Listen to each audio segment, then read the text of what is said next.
हाँ जी, welcome back guys. Digital marketing fundamentals course के आज के इस पर्टिकुलर वीडियो में हम लोग बात करने वाले हैं अबाउट डिजिटल मार्केटिंग ऑटोमेशंस। अक्सर आपने सुना होगा कि हमें डिजिटल मार्केटिंग में ऑटोमेशन सेटअप करवाने या डिजिटल मार्केटिंग सर्विसेज के अंदर बहुत सारे लोग ऑटोमेशंस की सर्विसेज भी ऑफर करते हैं। तो आज इसी चीज को हम लोग समझने की कोशिश करेंगे कि आखिर डिजिटल मार्केटिंग में डिजिटल मार्केटिंग ऑटोमेशंस के पॉइंट ऑफ व्यू से क्या क्या सिनेरियोज बनते हैं।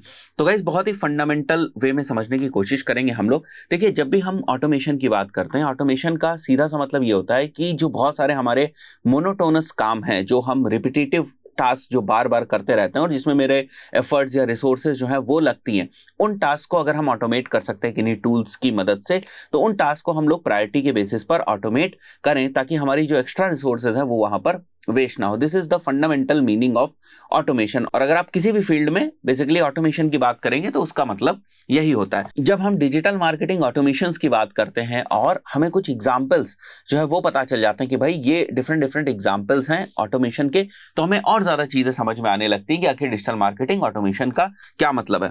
तो देखिए, मैंने यहाँ पर बहुत सारे एग्जांपल्स लिखे हुए हैं जिससे आपको और ज्यादा क्लैरिटी होती जाएगी। सो अगर मैं फर्स्ट एग्जांपल की बात करूं, that is leads to sheet. देखिए, जब कभी भी आप एड्स रन कर रहे होते हो, चाहे आप फेसबुक पे रन कर रहे हो या फिर आप गूगल के ऊपर एड्स रन कर रहे हो, और जब इन प्लेटफॉर्म्स के ऊपर आप एड्स रन करते हैं तो ट्रैफिक आपका आपके लैंडिंग पेज के ऊपर जाता है। हो सकता है उस लैंडिंग पेज के ऊपर बहुत सारे जो फॉर्म्स हैं वो लगे हों, फॉर एग्जांपल कॉन्टैक्ट फॉर्म 7 लगा है या WP फॉर्म लगा हुआ है। तो इस तरीके के बहुत सारे जो फॉर्म्स हैं वो आपके वेबसाइट के ऊपर लगे होते हैं। अब इन फॉर्म्स के ऊपर जब कोई भी पर्सन जो है वो अपनी इंफॉर्मेशन डालता है तो वो इंफॉर्मेशन एज अ लीड हमारे पास आती है। बट क्योंकि ये रेगुलर जो है लोग आ रहे हैं और रेगुलरली जो है वो फॉर्म्स भर रहे हैं, तो हम क्या चाहते हैं कि मैनुअली हमें इन इंफॉर्मेशंस को किसी शीट के अंदर डालना ना पड़े, गूगल शीट के अंदर ना डालना पड़े। ऑटोमेटिकली जो है लैंडिंग पेज पे जैसे ही कोई एंट्री होती है, जैसे ही कोई फॉर्म फिल करता है, वैसे ही उसकी जो रिस्पेक्टिव इंफॉर्मेशन है, वो जो भी हमने कॉलम्स डिफाइन किए, जो भी हमने हेडर्स डिफाइन किए अपनी शीट के अंदर, उन हेडर्स के अंदर जो है वो इंफॉर्मेशन सेव हो जाए। या अगर फेसबुक के ऊपर हम लीड जनरेशन वाला कैंपेन ही चल रहे हैं जहां पर हम नेटिव जो लीड जनरेशन का फॉर्म होता है उसको यूज कर रहे हैं, तो वहां से भी हम चाहते हैं कि कोई भी पर्सन अगर लीड फॉर्म को भर रहा है तो वो फिर हमारे गूगल शीट में उसकी इंफॉर्मेशन आ जाए। So this is one of the most common automation that people set in digital marketing, right. कोई छोटा सा भी बिजनेस अगर कर रहा होता है, लीड जनरेशन का भी काम कर रहा होता है, तो उसके पॉइंट ऑफ व्यू से वो ये बहुत ही बेसिक सा जो ऑटोमेशन है इसको सेटअप करता है। अब टेक्निकली ये किस तरीके से सेटअप होगा इसके ऊपर मैंने सेपरेट जो है वो वीडियो बना रखा है। और इस टाइप के ऑटोमेशंस को सेटअप करने के लिए आपको इंटरमीडिएटरी टूल चाहिए।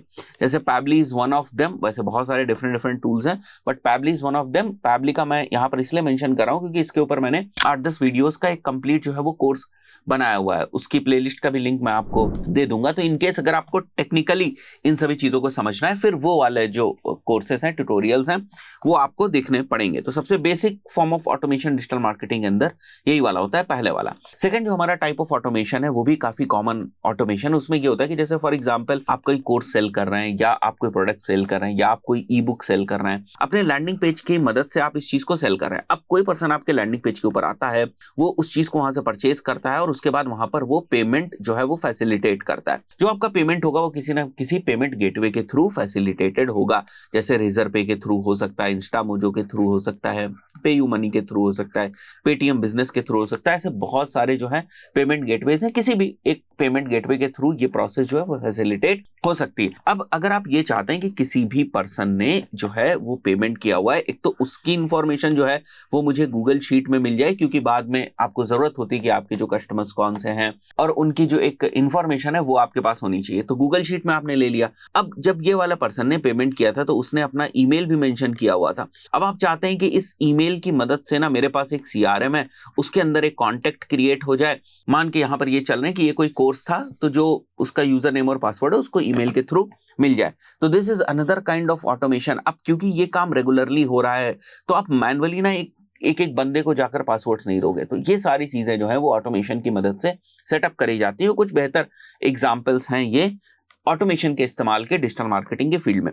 कंप्लीट ईमेल मार्केटिंग, आज के टाइम में जितनी भी ईमेल मार्केटिंग होती है ना वो सारी की सारी ऑटोमेशंस पे ही होती है। तो ईमेल मार्केटिंग के ऊपर भी मैंने कुछ वीडियोस बनाए हैं, वो भी आप देख सकते हैं टेक्निकली नो हाउ समझने के लिए। उसके बाद व्हाट्सएप मार्केटिंग के ऑटोमेशंस आज के टाइम में बहुत ज्यादा पॉपुलर हो गए। जब से हमारा जो व्हाट्सएप API है, जब से हमारी व्हाट्सएप API इंट्रोड्यूस हुई है, उसने बहुत ही ज्यादा चीजों को आसान कर दिया है। बिजनेसेस के कम्युनिकेशन को बहुत ही स्मूथ कर दिया। इसके ऊपर भी मैंने सेपरेट वीडियोस बनाए और प्लेलिस्ट भी प्रॉपरली मैं बनाई है, जहां पर आप व्हाट्सएप एपीआई के प्रॉपर यूज केस देख सकते हैं, कितने पावरफुल ऑटोमेशंस, फ्लोज, एक तरीके से चैट बॉट्स, ये सारी चीजें क्रिएट करी जा सकती हैं with the help of WhatsApp API, right. तो रिपीटेड काम करने से आज कोई फायदा है नहीं, जितना आप ऑटोमेट कर सके उतना बढ़िया है। Then again very common type of automation जिसका इस्तेमाल होता है, that is basically social media का ऑटोमेशन। आपके फेसबुक पेज है, आपका इंस्टाग्राम पेज है, आपके गूगल माई बिजनेस के ऊपर प्रेजेंस है, आपका लिंक्डइन के ऊपर प्रेजेंस है। तो आज के टाइम में ना हर कोई चाहता है कि भाई मैं चाहता था कि 7 बजे मेरी पोस्ट लाइव हो, तो 7 बजे ही हमारी पोस्ट लाइव होनी चाहिए। तो ये सारी चीजें बहुत मायने रखती हैं आज के टाइम में। तो ऐसे में बहुत सारे मार्केट में ऐसे टूल्स अवेलेबल हैं जो आपकी ये सारी पोस्ट वगैरह जो है इनको शेड्यूल कर देते। तो एक तरीके से आप मंथ के एक हफ्ते थोड़ी सी मेहनत कर लें, सारी चीजों को शेड्यूल कर लें और पूरे मंथ की जो आपकी पोस्ट है वो शेड्यूल है। तो आपको इंतजार नहीं करना पड़ेगा कि मैं आज क्या डालूं या कल मैं क्या पोस्ट करूं। तो प्रॉपरली आप कंटेंट कैलेंडर बना सकते हैं और मार्केट में बहुत सारे ऐसे टूल्स अवेलेबल हैं जो आपकी इस चीज को प्रोसेस कर सकते हैं। अब तो बहुत सारे टूल्स के अंदर ही जो है वो ऑप्शन आ गए। जैसे अगर आप देखते होंगे कि मेरे जितने भी वीडियोस जो YouTube के ऊपर जाते हैं, आपको क्या लगता है कि 7 PM पे अगर कोई वीडियो आता है तो हम 7 PM पे उसको लाइव नहीं करते, हम उसको शेड्यूल करके पहले ही एडिट करके शेड्यूल करके रख लेते हैं। तो फॉर एग्जांपल जो आज शाम को 7 PM पे वीडियो जा रहा है, हो सकता है वो 5 बजे ही अपलोड हो चुका हो या 4 बजे ही अपलोड हो चुका हो। या जो आप कम्युनिटी में मेरी पोस्ट देखते हो उनमें से कुछ पोस्ट रैंडम होती हैं, बट कुछ पोस्ट ऐसी भी होती हैं जो पहले से शेड्यूल करी गई हूं। तो शेड्यूलिंग ऑफ पोस्ट और scheduling of content is again a very powerful automation. But बात वही है कि आप कितने अच्छे तरीके से इसका इस्तेमाल कर पाते हैं, कितने अच्छे तरीके से इसको लाइनअप जो है वो कर पाते हैं। तो फिफ्थ ऑटोमेशन ये हो गया। Sixth is again a very powerful automation, that is CRM based automation. तो ये जितनी भी लीड्स वगैरह जो आ रही हैं इनको क्लासिफाई करके प्रॉपरली सीआरएम के अंदर जो है वो पुश करना और फर्दर फिर सीआरएम के अंदर ऑटोमेटिक सेगमेंटेशंस वगैरह हो जाना, ऑटोमेटिक टैग्स वगैरह लग जाना, सो दैट हमारे जो इंफॉर्मेशन ऑफ कैंडिडेट है ना वो काफी डिफाइंड रहे। और जब भी जो भी टाइप के हमें फिल्टर्स लगाने की जरूरत है उन फिल्टर्स को लगाकर हम उस इंफॉर्मेशन को सेग्रीगेट कर लें और जैसे हमें उस इंफॉर्मेशन को आगे इस्तेमाल करना है, यूज करना है, हम उस तरीके से उस इंफॉर्मेशन को यूज कर लें। तो सीआरएम का इंटीग्रेशन और उसका setup also comes in the process of automation. Then there is another example of automation that is basically calling solutions। आज के टाइम में हमारे पास बहुत पावरफुल IVRS वगैरह के ऑप्शंस जो है वो अवेलेबल है। ऐसे बिजनेसेस जिनमें सेल्स टीम काम करती है, जिसमें बहुत सारी काउंसलिंग होती है, एग्जांपल के तौर पे कोचिंग इंस्टीट्यूट, तो वहां पर अच्छे IVRS की जरूरत होती है सो दैट आप कॉल्स को प्रॉपर मॉनिटर कर पाए। सो डिजिटल मार्केटिंग के अंदर ये भी एक टाइप ऑफ ऑटोमेशन है जिसको जनरली सेटअप करना होता है लोगों को, ये लोग करवाते हैं। Then automatic comments reply to Google My Business listing, ऐसे बहुत छोटे छोटे ऑटोमेशंस हैं जो सेटअप हो सकते हैं। सो ये कुछ एग्जांपल्स थे केवल आपको समझाने के लिए कि आखिर डिजिटल मार्केटिंग के फील्ड में ऑटोमेशन का मतलब क्या है और क्या पॉसिबल उसके यूज केसेस हो सकते हैं। मतलब ये जो मैंने आपको सिनेरियोज बताए ये एंडलेस हो सकते हैं, मैंने केवल कुछ सिनेरियोज आपको बताए हैं बेसिक वीडियो के पॉइंट ऑफ व्यू से। और जो जो प्लेलिस्ट को मैंने रेफर किया, अगर आप टेक्निकली उस चीज को परफेक्ट तरीके से सीखना चाहते हैं तो फिर वो प्लेलिस्ट ही आपको फॉलो करनी पड़ेंगी, उसमें टेक्निकली डिटेल में सारी चीजें एक्सप्लेन है। इस पर्टिकुलर वीडियो में इतना ही, मिलते हैं नेक्स्ट वीडियो में। Till then good bye.